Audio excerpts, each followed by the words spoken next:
Right. Hey, fellas. So I wanted to speak to you about something that I do, a technique which saves my joints and it gives me a better bodybuilding workout, not just strength progression. And I think this is, for me, one of the big keys towards making training working for bodybuilding and hypertrophy, not just for strength progression. So just to give you a bit of a background before I tell you about what exactly I do, one of the common criticisms of a strength-focused approach is that you get too concerned with the numbers. You know, you sacrifice range of motion, feel, cadence. Feel is a bit more ambiguous, but just the connection with the muscle. You sacrifice the quality of the set for a focus on progression. And I think that's a valid concern. I think Basement Bodybuilding, Landon has expressed that in the past, as have I. And a few of us sort of more hypertrophy-focused YouTubers have expressed that kind of sentiment, because it's not all just about shifting weight. Progression is important, but there is a missing factor. And I think people can relate. If they've been sort of black-pilled by this over-focus on strength progression, I think they can relate. And in terms of what's to blame, I think content creators, but also just the average guy, you know, is very sort of red-blooded and aggressive and wants bigger numbers. Everybody wants to be the biggest and strongest guy in the gym. I think that's to blame as well. But in general, yeah, for hypertrophy, sometimes strength is overplayed. And something that I do just sort of naturally, which is I stay with the weight for a while. So I have a, especially as I'm older now, I have a large focus on load management. So for example, this is 5 plates aside on the Atlantis incline chest press. I've been on this weight now for about 3 or 4 sessions, and I might stay with it for a little bit longer as well until it feels comfortable to progress onwards. Even though I'm getting a good 3 sets of that weight with plenty of reps, I'm not in a rush to move on to the next weight increment, to the next sort of 202 or 205, because I think I can get more from this weight. So progression for me is going to make the weight, it's going to be making the weight look better and feel better. I can sort of push on and sort of aggressively push on onto a new weight increment and then stay at that weight for a while and just turn it into more of a bodybuilding sort of feel type of set. Do you guys get what I'm saying? Do you understand what I mean about the difference between strength progression versus actually feeling the weight and feeling a mind-muscle connection? And I think if you stay with the weight for long enough, you can get that mind-muscle connection. You can start to get more out of a single weight without having to go up. So the way that I've traditionally done this is I've done this because to save my joints. So I've been doing this for a number of years, but I was reminded to talk about it by a video that I saw from Jeff Alberts, who was talking about how he stays with the weight for about 3 sessions, which I think is great. I think it's awesome because you push ahead. You almost sort of bully your body into going up in weight, even maybe when it's not ready to do it with supreme, pristine form connection, mind-muscle connection, all that kind of stuff. But, you know, you kind of go up anyway, and then you stay with that weight for a while, maybe 3 sessions, maybe more, until it feels really good, and then you move on. So this way, you kind of get the best of both worlds. So on the one hand, you've got the overly strength-focused guys who are really just interested in getting that extra rep, getting the plus ones. And I think that's fine because, yeah, progressive overload, fantastic. But you also have to bear in mind the quality of the workout. But then, of course, you get the other side, you get the other sort of extreme end of people where they're overly focused on the feel and the mind-muscle connection, and they almost paralyze themselves with those thoughts and don't put weight on the bar. Because in the end, you've got to get stronger. I like to think my approach is more in the middle. That is, as I've always said, progressive overload for medium to high reps with good form is important. It's the deciding factor.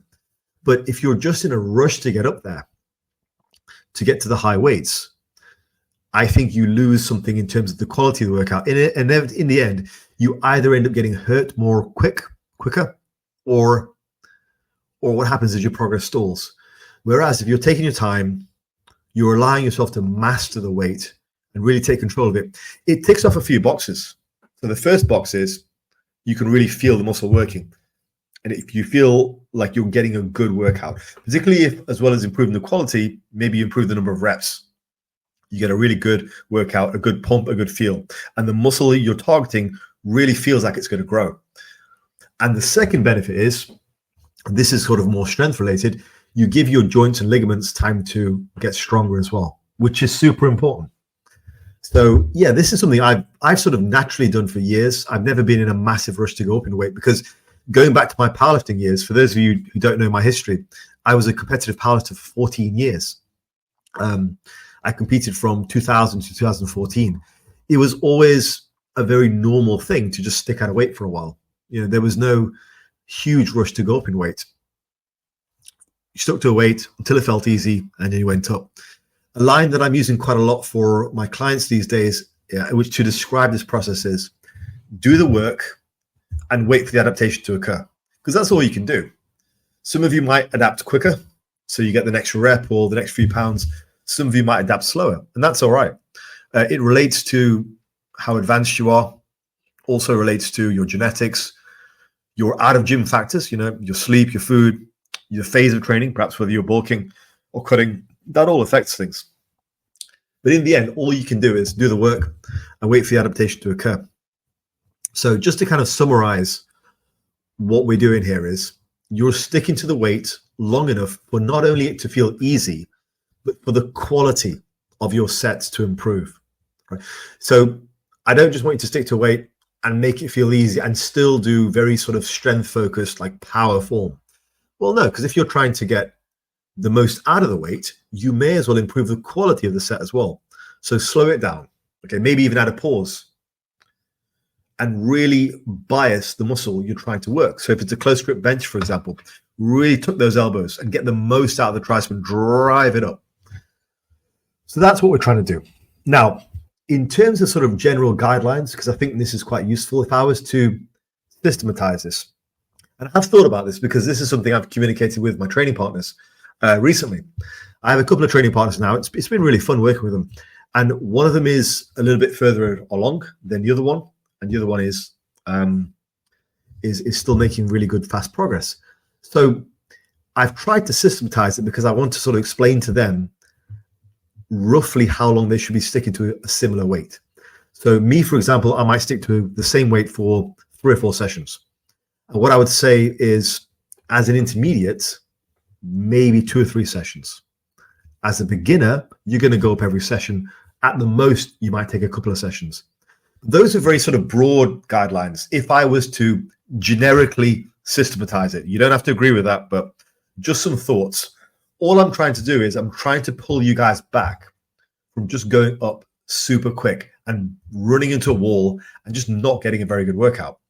If I was to give you an analogy, it's a bit like climbing up a mountain, right? And you're climbing up sort of with a pickaxe, and you've got spikes in your shoes, and one step at a time. So every weight increment is another step up the mountain. However, if you go up too fast, if you just race up that mountain, well, you're going to lose your footing. Losing your footing in this case is a bit like getting injured. So you don't want to go up too fast. You want to go up one step at a time. You want to make sure your footing is secure. And making sure your footing is secure is spending that extra 1, 2, 3, or maybe even 4 sessions at the same weight to make it look better, feel better, to make sure you're getting the most out of the weight. So that's roughly what I refer to as load management for hypertrophy. And the 2 main benefits I can tell are, you get a better bodybuilding workout. This is why, I mean, I can constantly get a pretty good pump, and I feel like I get good muscle stimulus even with very heavy weights, because I'm allowing myself to just adapt to it. So the first benefit, as I'm saying, is I think you get a better bodybuilding workout. Okay, you give yourself time to at least make the weight feel like you can control it and you can direct the stress and the bias. The second benefit, I firmly believe, helps your joints, because for me, certainly, as I get older, and for you guys, even if you're younger, the joints need time to adapt as well. Okay, the joints need time to adapt. This is more true the more advanced you get. So the stronger you get, the more true it is. Like, you know, I'm doing 5 plates on that incline chest press. My training partners are doing about 3.5 and 3. So the level of stress on my joints is just going to be that much more exaggerated. and I just need that much more time to recover because of that. So this concept of load management and just sticking to the same weight for a while helps you get a better workout, but also I think stay safer because you're giving your muscles as well as your joints and connective tissues time to adapt. Again, it's just about being patient. You're being patient. There's more levels to progression than just strength and plus ones. There's more to it than that. And yeah, I know some of you might not want to hear that nuance. And to be honest, some of you don't even need to hear that nuance. But for others who have experienced the negative of going up in weight too fast, this is certainly something to bear in mind. Get the most out of the weight, master it, and stay safe while doing so.